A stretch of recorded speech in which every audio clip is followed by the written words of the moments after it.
Bonjour auditeurs et auditrices d'Alliance. Eh bien aujourd'hui, nous revenons avec un nouveau podcast pour parler de ChatGPT, l'utilisation de ChatGPT au quotidien. Alors il y a quelques jours, j'avais lancé ces premiers podcasts pour vous expliquer l'intérêt de maîtriser ne serait-ce qu'un tout petit peu de ChatGPT lorsque vous recevez des résultats médicaux, que ce soit une IRM, que ce soit un scanner ou tout autre résultat médicaux qui vous oblige normalement à patienter le prochain rendez-vous de votre médecin et ne rien comprendre. Non pas parce que vous ne maîtrisez pas l'hébreu, mais parce que nous n'avons pas tous forcément un diplôme de médecine. Alors comment faire? Je le répète, puisque j'ai eu des retours intéressants suite à ce podcast. Eh bien, vous téléchargez ces résultats via ChatGPT et ChatGPT va faire les choses en 3 temps. Il le fait plutôt bien. Il va vous le traduire, première chose. Il va vous l'expliquer. Deuxième chose. Et troisièmement, il va vous faire une analyse. Vous allez me dire, mais quel est l'intérêt puisque je vais voir bientôt mon médecin? Eh bien, tant mieux. Si vous avez la possibilité d'avoir tout de suite le rendez-vous d'un médecin qui va vous expliquer, vous analyser, eh bien, tant mieux. Effectivement, dans ce cas-là, ChatGPT n'est pas intéressant. Mais nous savons tous, malheureusement, que le rendez-vous avec le médecin qui vous suit n'est pas immédiat.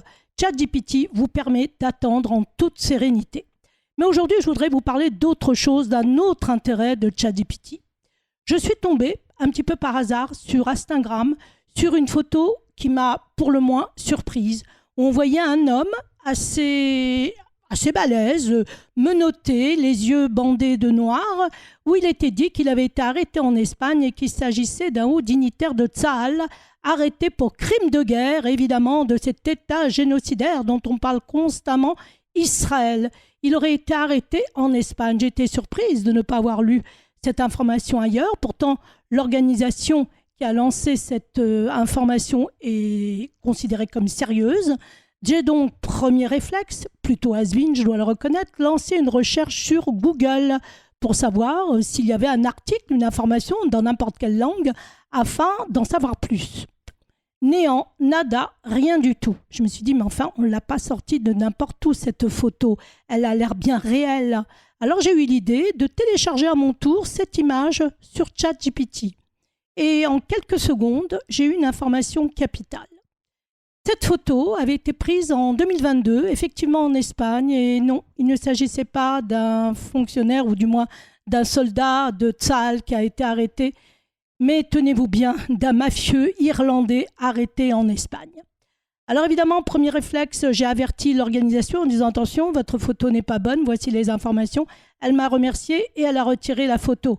Alors le mal était fait, bien sûr, puisqu'on se dit « Ah ben maintenant on peut arrêter des franco-israéliens n'importe où, on peut arrêter aussi des militaires qui sont en vacances un peu partout ». Non, non, non, le mal était fait effectivement, mais ça ne se passe pas comme ça. Alors voilà, c'est pour ça qu'il est très important de vérifier les informations et si vous n'obtenez pas de résultats avec Google, parce que Google est saturé, il faut le dire, eh bien ChatGPT, c'est son job, il le fait très bien. Voilà, bien écoutez, je vous remercie infiniment de votre attention et j'espère encore une fois que vous saurez utiliser ChatGPT à bon escient. Entre-temps, je vous dis à très vite et à bientôt. Au revoir.